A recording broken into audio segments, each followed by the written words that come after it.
আসসালামু আলাইকুম। আজকে দেখাচ্ছি সবার প্রিয় এবং পছন্দের পিৎজা রেসিপি।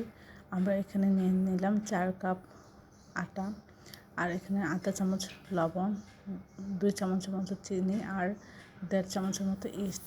সব কিছু একসাথে আমরা খুব ভালো করে শুকনো উপকরণ মিশিয়ে নেব। তারপরে দিয়ে দিচ্ছি 2-3 চামচ রান্নার রেগুলার তেল, তারপর কুসুম গরম পানি। এভাবে আমরা এর মধ্যে দিয়ে নরম একটা ডো তৈরি করে আমরা এটা রেস্টে রেখে দেবো। হাতে একটু তেল লাগিয়ে নেবেন বা আটা লাগিয়ে নেবেন, তাহলেই শক্ত হয়ে যাবে। তারপর আমরা এভাবে ক্যাপসিকাম কেটে আর মুরগির বুকের মাংস এভাবে ছোটো ছোটো টুকরা করে কেটে নিয়েছি। নিয়ে আমরা কিছু তেলের মধ্যে পেঁয়াজ কাঁচামরিচ দিয়ে আধা চামচ আদা বাটা, আধা চামচ রসুন বাটা দিয়ে মুরগির মাংস যে ছোটো করে কেটে রেখেছি সেটা দিয়ে একটু ভেজে নিচ্ছি। তারপর আধা চামচ লবণ, আধা চামচ হলুদ গুঁড়ো, আধা চামচ ধনিয়া গুঁড়ো, আধা চামচ জিরা গুঁড়ো সব কিছু দিয়ে এর মধ্যে গাজর, মটরশুঁটি এবং ক্যাপসিকাম সব কিছু দিয়ে একসাথে জাল করে এটা রেখে দিচ্ছি।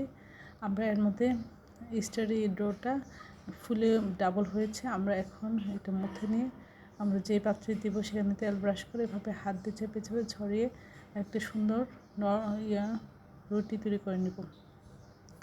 তারপর কাঁটা চামচ দিয়ে এভাবে এর ভিতরের বাতাসটা বের করে নেব। আর এখানে দিয়ে দিচ্ছি হোমমেড টমেটো সস। আপনারা কিনে টমেটো সস দিতে পারেন। তারপর আমরা সবজিগুলো দিয়ে দিচ্ছি। তারপরে দিলাম মোজারেলা চিজ। আপনারা ফ্রাই প্যান দিয়ে চুলাই করে নিতে পারেন। এটাও খুবই সহজ এবং খুবই মজাদার। আসলে এই পিৎজাটা এতটাই সুস্বাদু টেস্টি হয়েছিল যে এটা ভাবাই যাচ্ছিল না যে এটা বাসায় তৈরি করা। দেখুন কতটা নরম তুলতুলে এবং ফুলে উঠেছে।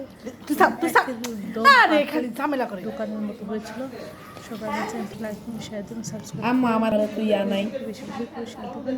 আমার চ্যানেলে সব ধরনের রেসিপি রয়েছে, আশা করি দেখবেন। আর এই অসাধারণ মজাদার রেসিপিটা একবার হলেও বাসায় ট্রাই করে আপনাদের প্রিয়জনকে খাওয়াবেন।